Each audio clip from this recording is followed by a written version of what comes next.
are now listening to the War Report Podcast Network. What's up, everybody? Welcome back to the College Loop Podcast. I'm Dylan, able to take on Twitter. Here to talk about and listen Auburn athletics news, and I do want to shout out by saying congratulations to Auburn golf getting the number 1 seed in the Nationals. So going to be following along with that as their season goes along. But today, Meat and Potatoes Today's episode is about Auburn football ranking number 12 overall in CBS's power rankings. There we go. Words are coming a little slow. I want to run through the power rankings real quick just so everyone kind of understands where we're looking at here. So number 16 in the SEC was Mississippi State, 15 Kentucky, 14 Vanderbilt, 13 Arkansas, Auburn at the 12th spot. You got 11 Missouri, Texas A&M at the 10, 9 you got Tennessee, 8 you got Florida, 7 South Carolina, 6 Ole Miss, 5 Oklahoma, which that's a whole conversation in of itself. Number 4, you got the Georgia Bulldogs. 3 you got Alabama. 2, LSU. And number 1, you have the Texas Longhorns. So Texas, not really going to bat an eye about that one. I wouldn't say the top 4. I mean, sure, I'm okay with the top 4. LSU is a definite maybe and a half for that. But Auburn at 12, I think, is a good starting point for a team that has a lot to prove going to a third year of Hugh Freeze. You got the recruiting classes. Of course, this is the number recruiting class that you need, that Hugh Freeze needed, as what he said in his introductory press conference where he first got hired on to be the head coach of the Auburn Tigers. But now we sit here in year 3, and I'll start off by saying Auburn probably should be number 11 on this list. I don't know why Oklahoma's that high, because they have even more to prove than Auburn does going into the season. I will die on that hill from the get-go. But yeah, I mean, I don't think Auburn really has earned any, deserve to be in the top 10 right now. I think everybody who has been ranking Auburn in the preseason polls or trying to say Auburn's the top 25 team to start the year off, I don't think that's factual in the slightest. Auburn has a lot to I don't want to say a lot to fix, but definitely there's a good chunk that Auburn has to do during week 1 of the season to even show that they are capable of being even in the top 10 of the SEC. And then the season begins on week 4 at Oklahoma. So I definitely think going into this season, Auburn probably has the biggest chip on their shoulder out of any team in the SEC. And I don't know if that's an argumentative point. I don't know. I'm sure other fans of other teams are going to say their team does. But whenever you have the program, the prowess that Auburn does, and you have had you've not won a bowl game since the Music City Bowl versus Purdue in 2019. I want to say 2018, whichever year that was. I think it was 2018. And then you bring up the fact that, you skipped out on Cam Ward last year because you didn't want to pay him over Peyton Thorne. You got a lot to show in year 3. And the stuff we're going to be talking about all throughout the offseason, going in all the way up to August 29th, the first game of the season on that Friday evening, which I don't know. I'm still kind of up in the air about how I feel about having a game on Friday. It kind of just feels like none of the great teams have games on Friday to start off the year. Monday, though, LSU and Florida State to have a game on Monday, back-to-back seasons. But I mean, I'm looking at some of this list, and I mean, Arkansas, Vanderbilt, Kentucky, Mississippi State, definitely agree with those being the bottom 4 in the SEC. Missouri, I would argue, should be below Auburn. I think Missouri lost too much for me to think that they are capable of being a top 10 team, being that close, being a top 10 team. A&M at 10, I'm okay with. Again, 9, Tennessee is going to be questionable. I think they're going to be very interested to see how they are going to this year, especially after how the Nico Iamaleava situation came and went. Of course, they now have a new quarterback in Joey Aguilar, bringing him in from UCLA, but they did lose Dylan Sampson. So whole new look next year for Tennessee. 8, Florida. Florida's going to be a hit or miss team. I mean, you're looking at a team that caught fire late in the year, but definitely a team that, I mean, again, lot of proof. You have to be able to turn those close losses you had at the end of the season to some wins. Can DJ Lagway build off of what was a very good freshman campaign before his injury? And of course, Billy Napier definitely could be on the hot seat depending on how the season goes. 7 South Carolina, I think they're looking to build off of what was a great year for them, one of their best seasons in recent memory, and a season that definitely should have ended with them getting in the college ball playoff. But regardless, things happen. Lenore Sellers, super excited to see how he does. I think he's going into the SEC this year as the best returning quarterback on any team. And I don't think that's an argumentative term in that regard. Ole Miss at 6, I think they could argue to be a little higher, but I think that's because Oklahoma's right there in front of them. Again, Oklahoma at 5, I just don't get it. I don't get it. I know you get John Mateer from Oregon State, get the best quarterback out of the portal.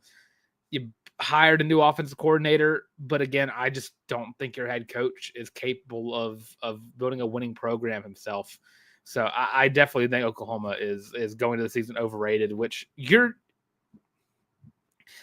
basically putting him on the hot seat by doing something like this. By putting Oklahoma at 5, you are putting Brent Venables on the hot seat for the season even begins. That's what's happening right there. I think he already is. You can't go at 7-5 with Oklahoma and find a way to keep your job shortly after that. Georgia at 4. I mean, this could be a team where it's always a question whether or not Georgia will ever rebuild or are they going to continue to reload.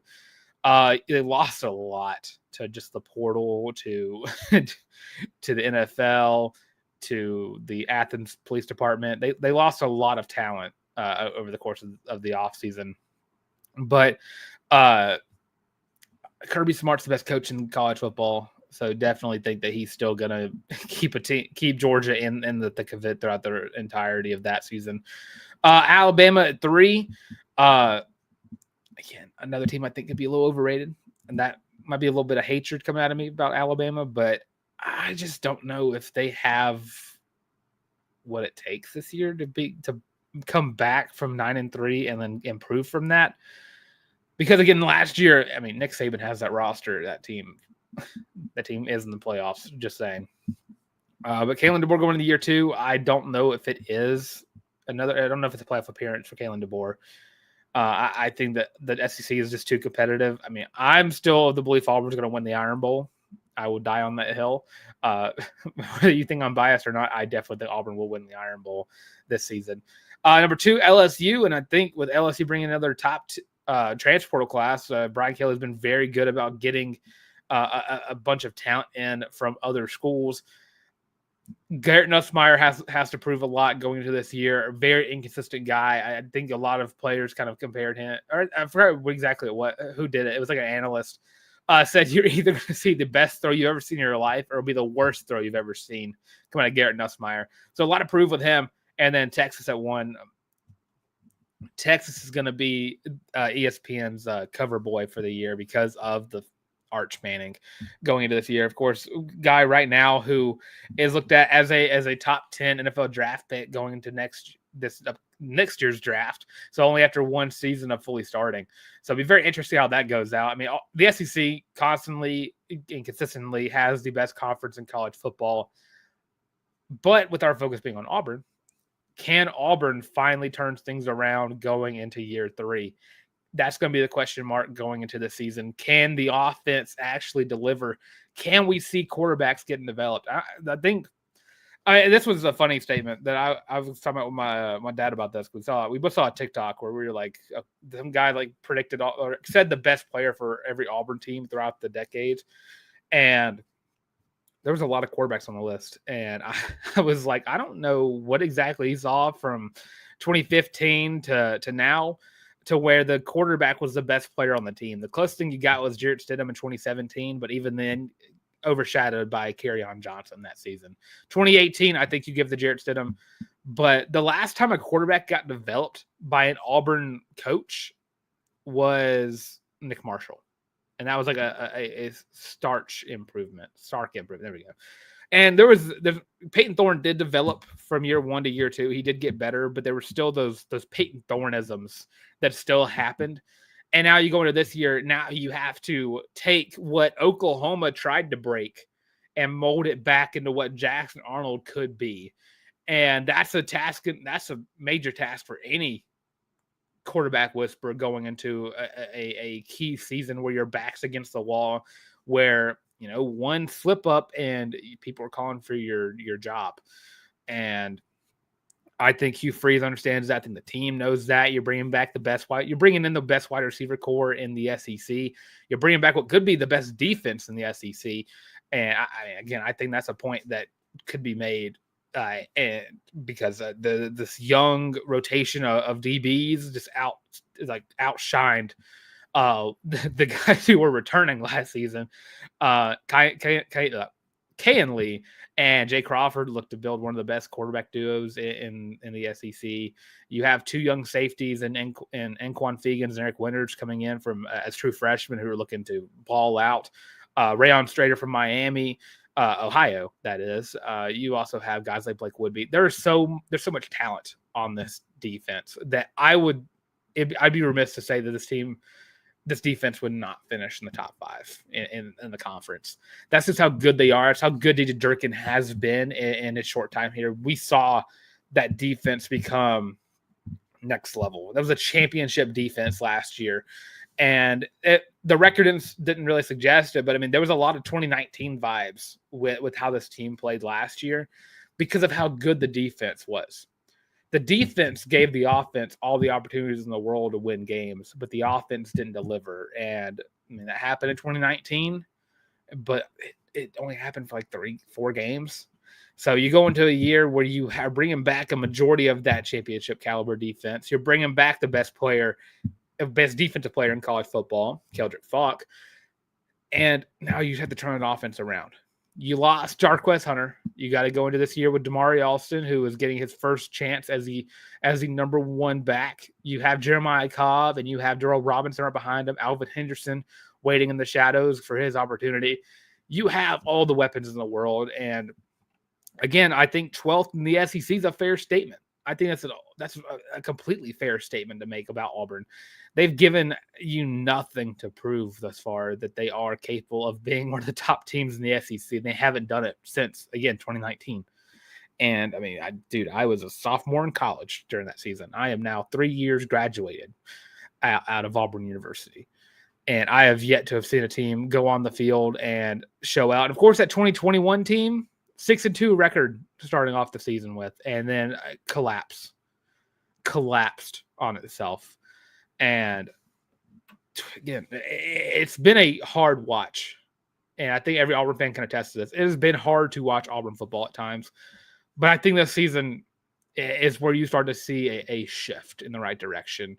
8-4, again, it's where the hill I'm dying on will forever be 8-4 going into this year until they lose 5 games. I will boy who cry wolf about 8-4 all the time going into this year. I think it's completely possible because you play number 13 in this ranking. You play number 14. You play 15. So there's 3 SEC wins right there if you just go by the power rankings. You play number 11, which I think, again, Missouri should be lower. You have SEC wins. You have the non-conference games. I mean, you have Mercer, South Alabama, and Ball State to worry about. Those are games you should be able to win. I think Baylor should be a win. It's going to be close. First game of the season. I don't expect Auburn to go out and put up a 60-burger like they do against Alabama A&M or Alabama State or whoever they play week 1, all those FCS schools. But 8-4 is in the realm of possibility for Auburn football. Right now, Auburn is like in the 11 to 16 range. I want to say 11 to 16, 11 to 13 range is what I would say. Yeah, and that's where they shall be until they prove that they can win those close games. They can win against some of the best teams in the conference. They can, compete, which is what Hugh Freeze has been saying about this team is they are ready to compete. And that means if you go based on what you said before about the other teams, this team ain't young anymore. I mean, they're pretty young, but They have experience. The players who need to have experience going into this season. So it's been a shift in the expectations, not by just the fans, by the coaching staff too. So I think it's cautiously optimistic about the 2025 football season. Cautiously optimistic. 8-4. I think we should be partying in the streets. And hopefully, they could be even better than that. But 8-4 would be immaculate. And I think even if I say Auburn beating Alabama, I mean, that argument can be made for 9-3. Arguments can be made all around for any record, 8-4 and up. But 7-5, I don't think you can live with 7-5. I think that this schedule is manageable enough to where 7-5 should be the floor, and it should be a floor that does not get touched. I mean, that is something that Auburn should not have to deal with at 7-5. Anything less than 7-5, I mean, you're talking about fireable offenses. Because again, you got 3 wins already with South Alabama, Ball State, and Mercer. I'll go ahead and just knock on wood for those. Especially because someone decided to post a Jacksonville State video from 2015 on TikTok. So going to knock on wood for any time Auburn plays an FCS or mid-major school. Of course, New Mexico State's not far from our memories right now. But let me know what you think in the comment section below. Do you think Auburn is the 12th best team in the SEC? Do you think it's a fair ranking going into the season? Let me know what you think in the comment section below. And, of course, I'll see you over there. Trevor, War Eagle to you as well. Got a quick little break. We're going to wrap up this show talking a little Auburn basketball and then informing y'all of what's been going on the diamond for the past week. So stay tuned, and we'll be right back.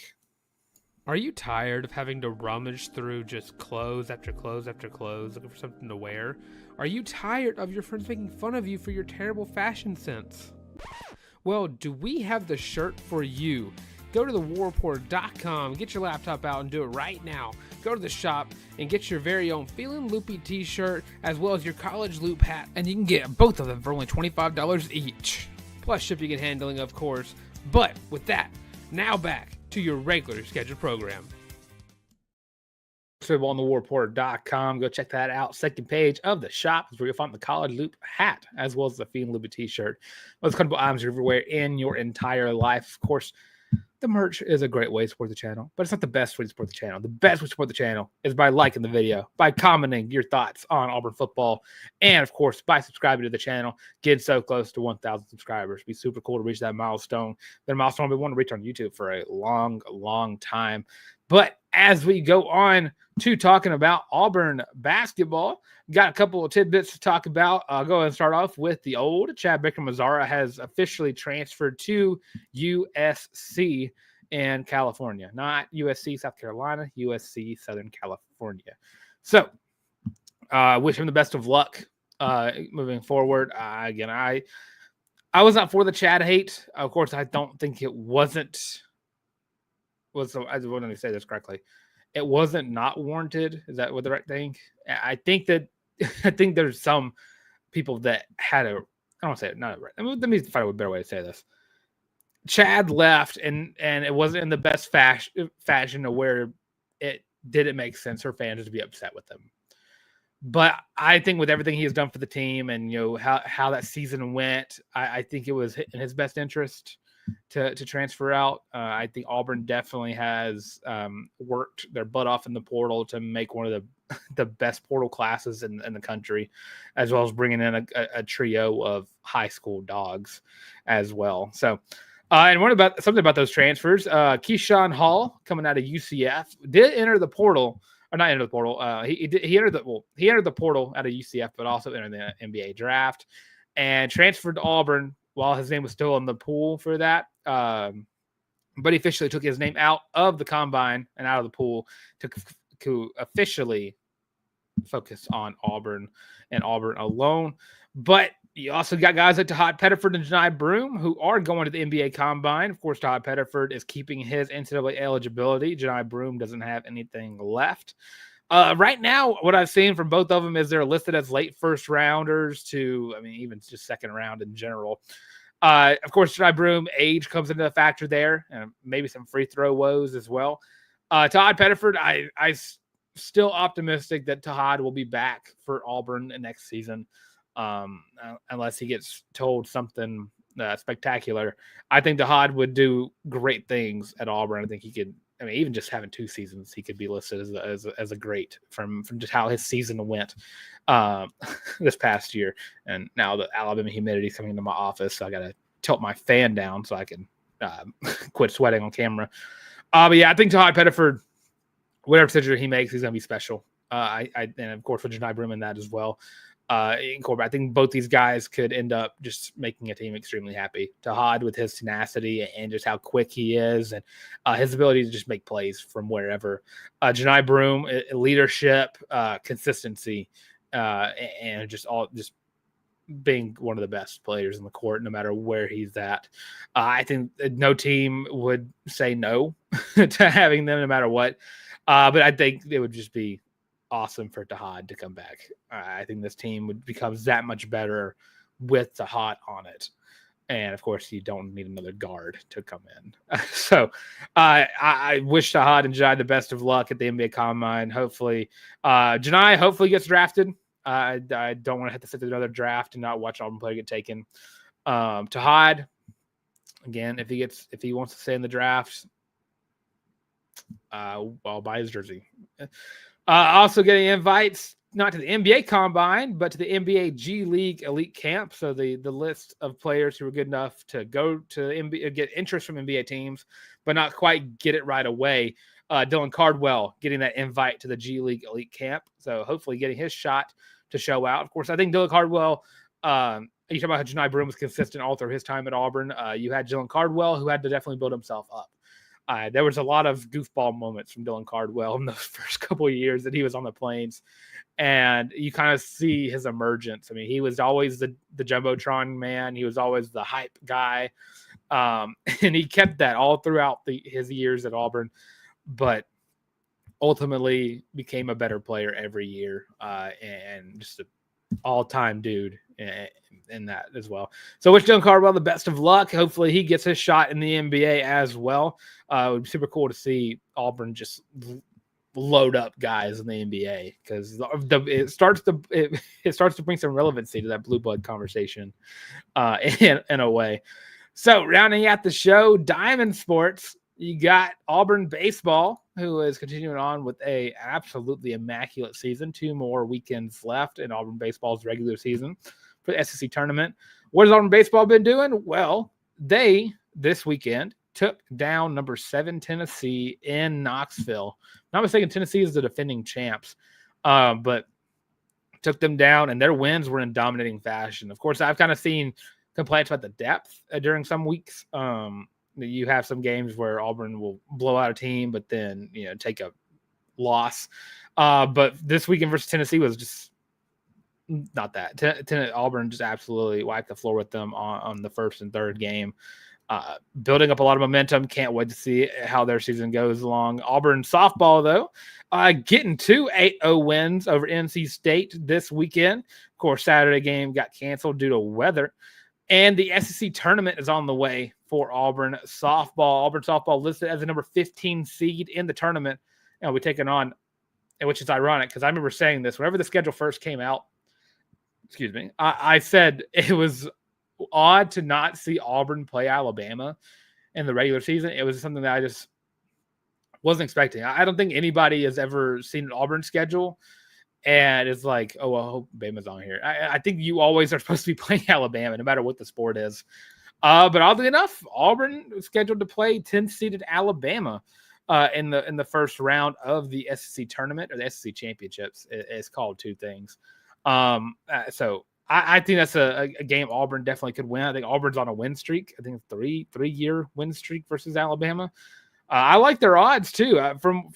Auburn definitely had a up and down season. It was I wasn't different of a speed. It was like a valley kind of happened, a parabola, if you will, whichever one that one, a negative parabola. It's been a while since I've taken math.